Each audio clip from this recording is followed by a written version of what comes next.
செம்மணி படுகொலை உள்ளிட்ட தமிழின படுகொலை சம்பவங்களுக்கு சர்வதேச விசாரணை தேவை. இந்த படுகொலை குற்றவாளிகளும் இதற்கு காரணமான படுகொலை குற்றவாளிகளும் இந்த படுகொலைகளுக்கு பின்னால் உள்ள அப்போதைய ஆட்சியாளர்களும் சர்வதேச நீதி விசாரணைக்கு உட்படுத்தப்பட வேண்டும்.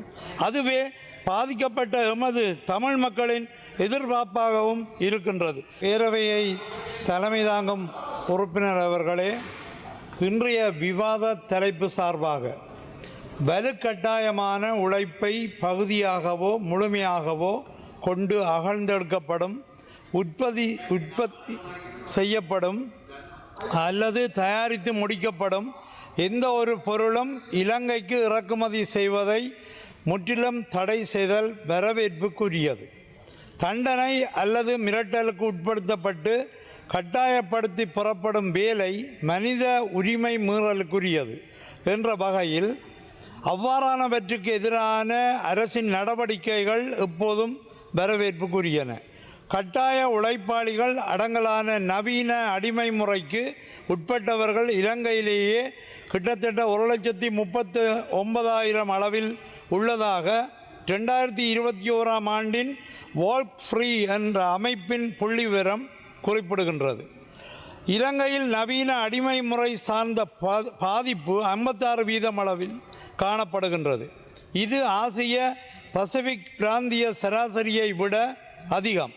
இவ்வாறான கட்டாய உழைப்பாளிகளை கட்டுப்படுத்தும் பதிலீட்டு நடைமுறையில் இலங்கை 50% குறைவான துலங்கலையே வெளிப்படுத்துவதாக குறித்த அறிக்கை வெளிப்படுத்துகின்றது.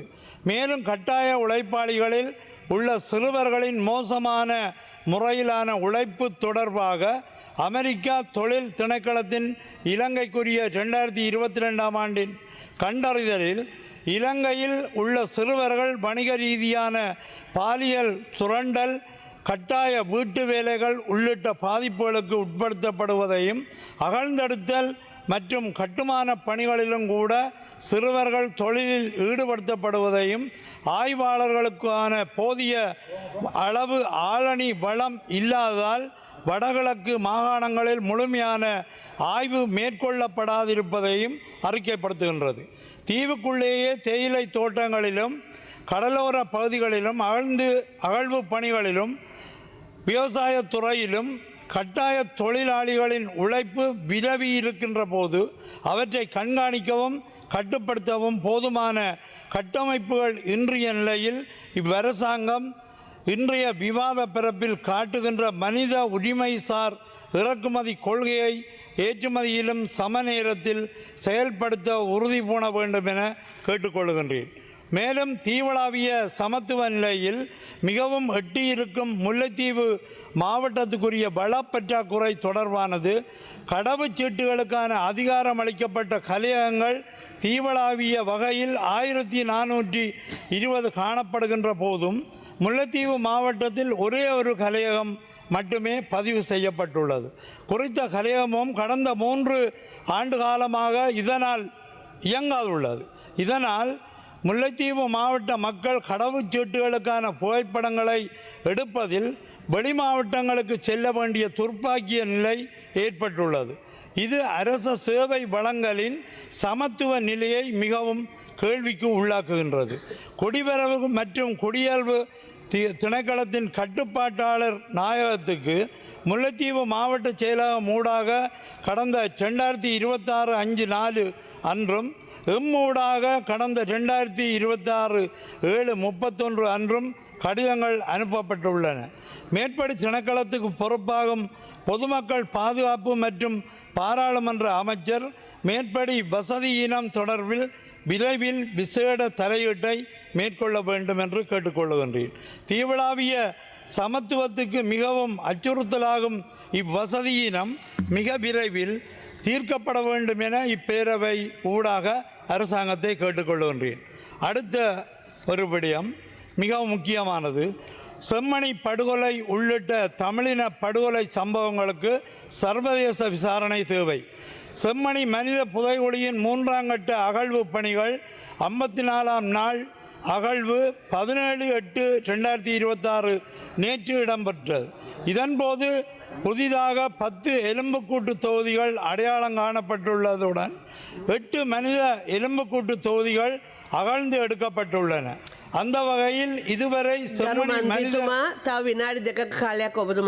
செம்மணி மனித புதைகுழியிலிருந்து மொத்தமாக 572 மனித எலும்புக்கூட்டு தொகுதிகள் அடையாளம் காணப்பட்டுள்ளதுடன் அவற்றிலிருந்து 565 மனித எலும்புக்கூட்டு தொகுதிகள் அகழ்ந்தெடுக்கப்பட்டுள்ளன.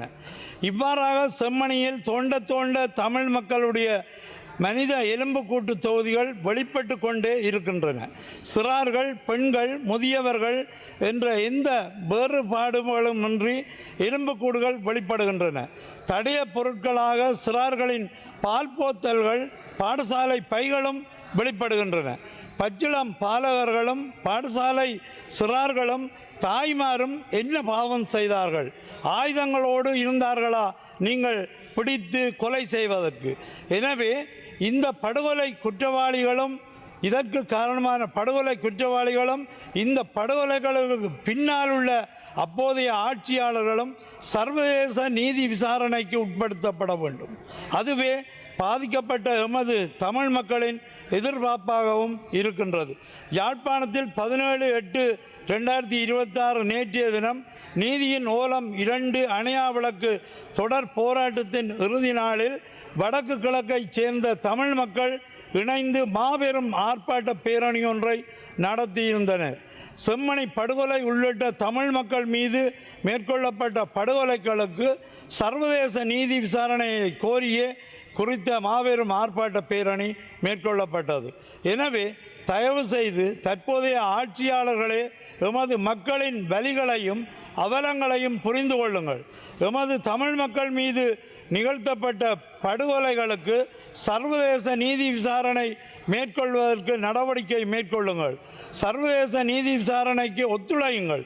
தமிழின படுகொலை குற்றவாளிகள் தண்டிக்கப்பட வேண்டும் என இப்பேரவையை கோருகின்றேன். மேலதிக செய்திகளுக்காக எமது யூடியூப் தளத்தை சப்ஸ்கிரைப் செய்யுங்கள்.